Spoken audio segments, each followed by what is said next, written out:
Amahoro cyane, nizere ko mumeze neza. Ni DMD Jean Bosco ubasuhuza. Ndifuza gutanga iyi message kandi umuntu wese ukunda mugenzi we cyangwa se wifuza ko undi muntu yagera ku byiza, ubutumwa bwanjye butange bugera ahantu henshi hashoboka.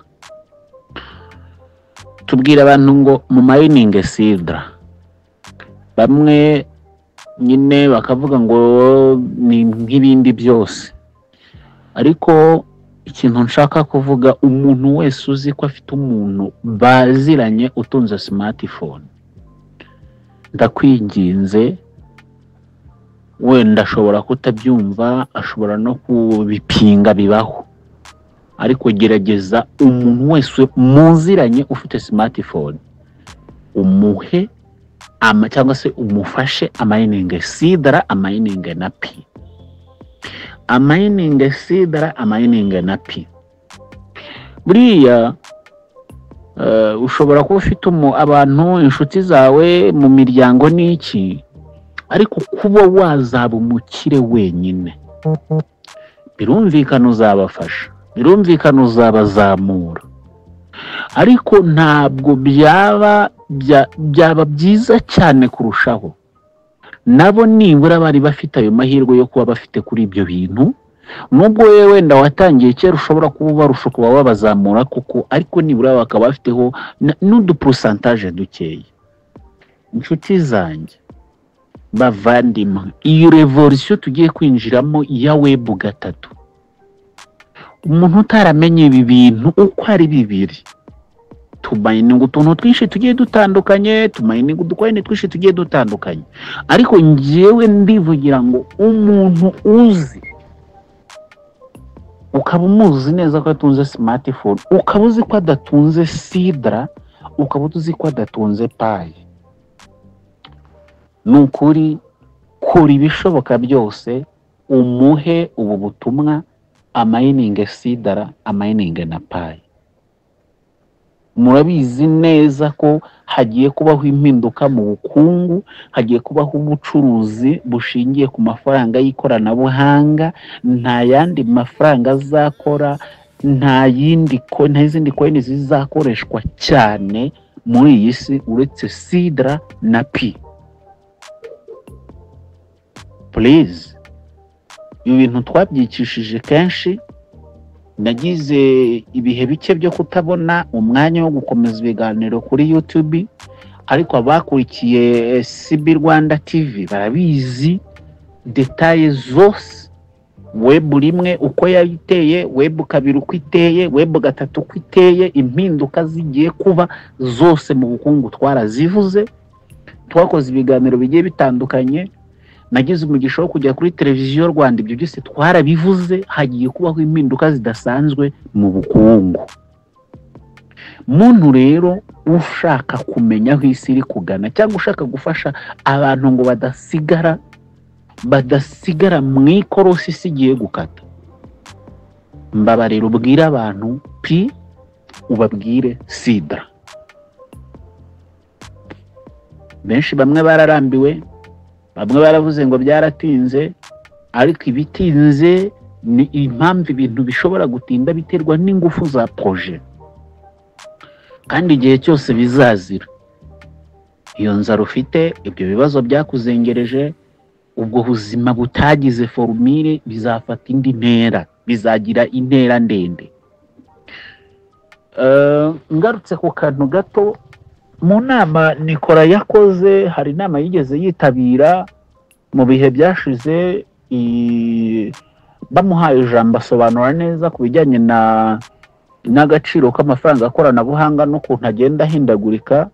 Avuga ko systeme yakozwe na Pi Network izaba ishingiye kuri AI, ari ishobora kumanaginga igiciro, kitazongera kujya kimanagingwa n'amakampani cyangwa se n'abantu ku giti cyabo bitewe n'ubushobozi bafite. N'umucuruzi naho isi iri kugana n'ibintu byose turi kubona, byose muze gucunga neza, AI imaze gufata imbaraga nini cyane kuri ibyo bintu. Commerce, ubucuruzi tugiye gukora, tugiye gukora ubucuruzi muri digitale, tugiye guta ubucuruzi buri manuel, uko abantu bajyaga mu isoko. Abankurikiye kuri Simbi Rwanda byose twarabivuze, ababishoboye mushobora gusubiraho mukumva ibyo biganiro kuko birahari. Ubucuruzi bwo mu isoko bwo kugenda abantu bikoreye ibintu bagize gute, ibyo nabyo bigiye kuzaba amateka ku buryo tuzajya tuvuga ngo kera habayeho. Bantu benshi bagiye gutakaza akazi, twarabivuze inshuro irenze imwe. Tuvuga ukuntu abantu bagiye gutakaza akazi, n'abandi bantu basesenguzi bagiye batandukanye bagiye babikora, bavuga ukuntu akazi kagiye gutakara.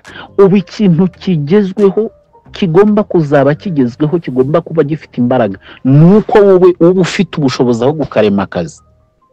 Ubushobozi rero bwo kwiremera akazi ni ubuhe? Ko banza ukora izi mining uko ari ebyiri, uzaba ufite kapitali, uzaba ufite igishoro gishobora kugufasha kurema akazi, ugafasha ba bantu bagukikije, ugafasha ba bantu batakaje akazi, ugafasha ba bantu babuze amerekezo, nawe ukabaremera akazi. Aya mafaranga ya Sidra n'aya mafaranga ya Pi ntago ari amafaranga yo kuribwa, ni monnaie d'investissement. Twabivuze kenshi, ntago ari amafaranga uzagenda ngo wicare ngo ugiye kurya wayarya iki, ntago byashoboka. Ni monnaie d'investissement. So rero turabwira abantu ngo nyabona, nimba ukunda abantu, nimba ukunda igihugu, nimba ukunda ibigukikije, nimba ukunda cyane cyane igihugu cyawe, ntabwo ibi ari ibintu biremereye. Abantu nibakore mining kandi zizatanga umusaruro munini. By'umwihariko digital currency zihari zigiye guhindura isi, ni digital y'Abanyamerika, ni digital y'Abarabu.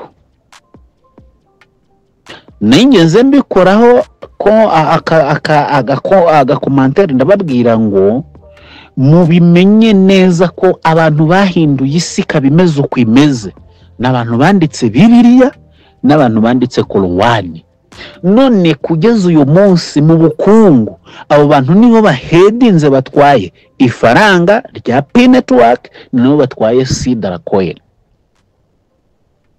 Umbasha gutekereza akagira logique, yibaze kuntu ibyo bintu iteka byose bigenda biherekeranye. Muri religion bakazana inyigisho zabo, baraduhindura ku buryo n'ubukungu bw'isi bameze nk'abamanaginga. None no kwifaranga mu bucuruzi bahakandagiye.